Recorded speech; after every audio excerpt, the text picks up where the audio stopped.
Even after the daily nerfs, Season of Discovery Hunter PvP is still super strong. Marksman PvP is in such a great spot with the kiting, mana efficiency, and most importantly, damage. In this guide we'll go over why Marksman, races, runes, talents, DPS rotation, gears and stats, pets, professions, and finally add-ons and macros.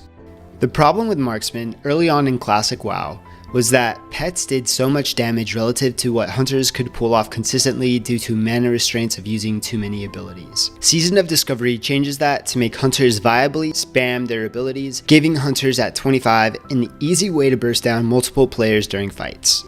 Being paired with a boar makes hunters better able to kite out enemies and keep control in long fights. Hunters with their long range do best in group PvP, making Ashenvale, World PvP, and Warsong Gulch hunters bread and butter. You'll have a ton of fun with this version of Marksman Hunter. We will go over which races are best for PvP. For Alliance races, they have a little more of a preference pick than Horde does, as there is no standout racial in either Night Elf or Dwarves. Night Elf hunters get a higher base agility, so they will do very slightly more damage than Dwarves. Quickness is an ability which increases their dodge chance by 1%. They also get plus 10 nature resistance and Shadow Meld. You can use Shadow Meld to surprise players in stealth, and also it lets you stealth while eating and drinking back to health. You do have to be out of combat to use Shadow Meld, and using any ability during Shadow Meld breaks you out of stealth. Dwarves get Stone Form, which is useful because it gets rid of bleeds, poisons, and diseases, and there are only a few items that gets rid of those, so it could definitely save lives.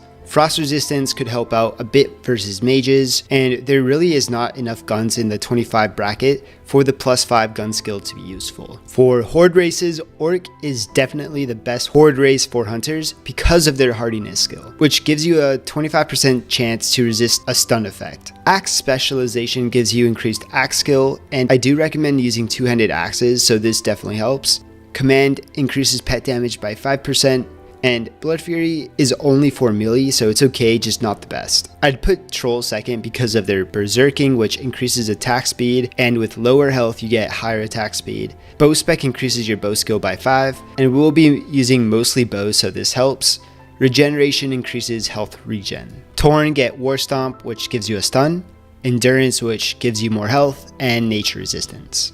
Runes are the new system that is introduced in this Season of Mastery. They act like an enchantment to a slot of your gear, giving you either a new or passive ability, changing up your playstyle. You can also switch out of your runes whenever you're out in the world. The 3 slots you could have a rune are chest, hands, and legs. I use Master Marksman for my chest, Chimera Shot for my hands, and Flanking Strike for my legs, and this is where you could locate them. Master Marksman increases your crit chance by 5% and reduces the mana cost of your shots and stings by 25%. This makes it so you can spam your abilities for a lot longer, keeping you in the fight longer, increasing your total damage. Crit is a strong stat to have in Classic WoW, so this rune is a no-brainer. Chimera Shot, even after its nerf, is a super strong ability. It causes 85% of weapon damage and refreshes the sting that is applied to an enemy.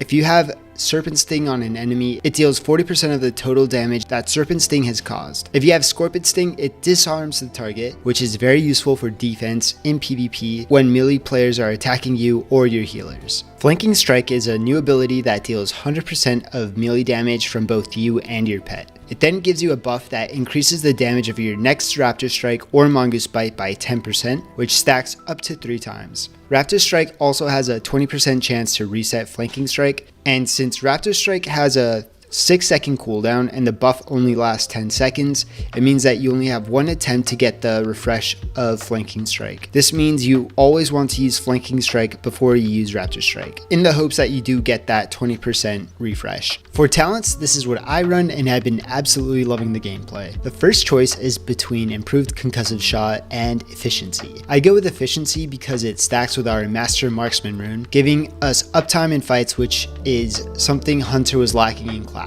This results in increasing our overall damage. It's also better for raids, and I don't like switching back and forth, so it's what I'm running with right now. But Improved Concussive Shot gives a 20% chance to stun at its max rank, so it's obviously really good for PvP. Lethal Shot increases your crit chance by another 5% and stacks with our Master Marksman.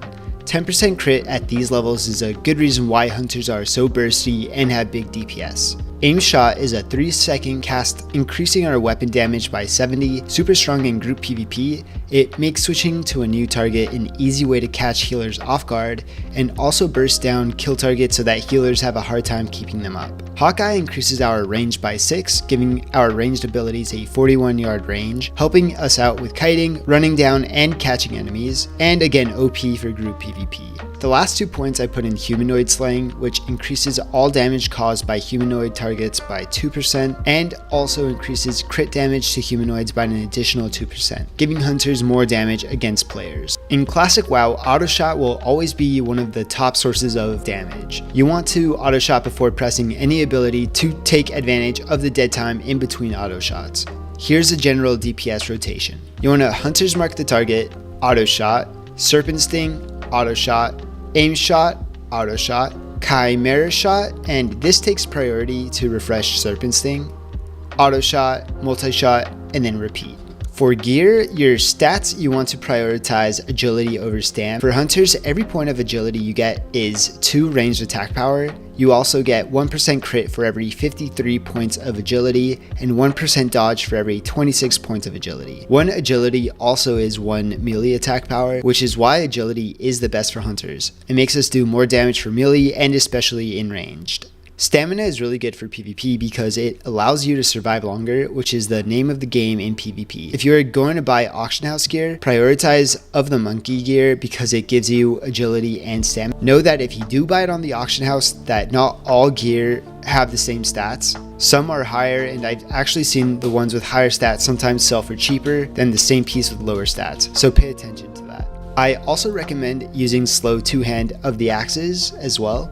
Slow two-hand axes have the highest damage for weapons. This makes it very useful as we do prioritize range damage, but when an enemy comes at us, we are able to take advantage of the high damage from the weapon, and Raptor Strike is able to deal. Raptor Strike works by adding damage to your melee damage, so the higher damage your weapon deals, the more damage you will be able to get out of your Raptor Strike. And now with Flanking Strike, players will be surprised with how much damage we deal in melee. Generally, two-handed weapons also have more stats than a dual-wield equivalent. For pets, Boar is my preferred pet for PvP because of their charge ability. Boar is great because it eats everything, is very tanky, and deals good damage. They also get the charge ability which roots the target in place for 1 second, keeping enemies off of you. You want to take off the autocast, macro, and bind charge so you can use it when you need it. You can check out every pet model and ability at wow-petopia.com/classic. And remember that pets have to learn the new rank of their abilities. The way to do that is that you have to stable your current pet and tame the new pet with the ability that you want, and have that pet use the ability on enemies until it says that you learned the new higher ranked pet ability. The highest ranked abilities that you could get for your boar at 25 is a rank 4 bite and rank 3 charge. You could get the rank 4 bite from Black Ravagers in Dustwood, just north of Darkshire, and for rank 3 charge you get that only from Bellygrub in Redridge. Always keep your pet happy because it makes them deal more damage, and whenever you're in a BG, ask mages for both food and water, as boars could eat conjured food. For professions, in Classic, engineering is generally the PvP profession, and I do believe that it's strong at 25, but now that leatherworking has the new epic glove pattern, it really is more of a preference to what you want. If you want to focus more on PvP, I'd say go engineering. If you are a PvP and PvE enjoyer, definitely check out those gloves. The way I would recommend leveling up engineering is actually starting off with skinning and mining, so that you can get the extra income from skinning and work on your mining and mail the material to a bank vault until you have enough mats to get the max professions cap at 150. You could check out wow-professions.com and it will give you a rough estimate of the amount of materials that you'll need. This will save you time from stopping to level engineering while leveling, which you really do not need for it. I actually grabbed enough mat to get my engineering skill to 100, and then I grabbed the goggles because helm pieces don't drop until your mid-20s, allowing you to grab those stats pretty early. Also, while leveling, do focus on grabbing every single mining node that you come across in the first zones. Even go out of your way to kill the mobs to get to a mining node. This is because it helps a ton to be able to access the higher level mining nodes when you get to the new zones. For add-ons and macros, the only add-ons I recommend for PvP are threat plates and details. Threat Plates is a good unit frame add-on that tracks debuffs on enemies like your Serpent Sting, displaying it right overhead of the enemy. Details is great because it allows you to see your damage and your team's. If you see a hunter getting higher damage, you can compare what you are doing differently than he is. I use a lot more add-ons, but those are the ones that are good for PvP. I have been trying to find a good battleground target type add-on. If you guys have suggestions, let me know. Both all of the add-ons and macros I have and use are listed in my Discord, which I have linked down in the description below. And as a bonus for those who are still leveling, everyone knows the inefficient leveling classic WoW experience, running 20 minutes to a new zone only to be able to do 2 quests because you didn't talk to the right person 2 levels ago in a different zone. To help with leveling, I wanted to share Joanna's guide. Joanna held the top leveling speedrun back in vanilla and created a leveling guide and add-on for all classes. He has been updating it since Classic WoW released in 2019 and has continually updated it. To help out this channel, use that reference link below to get Joanna's leveling guide and add-on. I've been using it since 2019 and have also been using it in Season of Discovery to quickly level up alts and cannot recommend it enough. It is perfect for people who want to learn speed leveling, level multiple alts, or want an efficient leveling experience. It has a ton of hunter leveling tips, recommends what pets to get for the highest available abilities, shows you the quest NPC character models, marks them, and makes a sound when they spawn or are targetable, and it even tells you when to put quest items in the bank for later turn-ins and so much more. Again, using that reference link does help out this channel. Thanks for watching and good luck in Season of Discovery.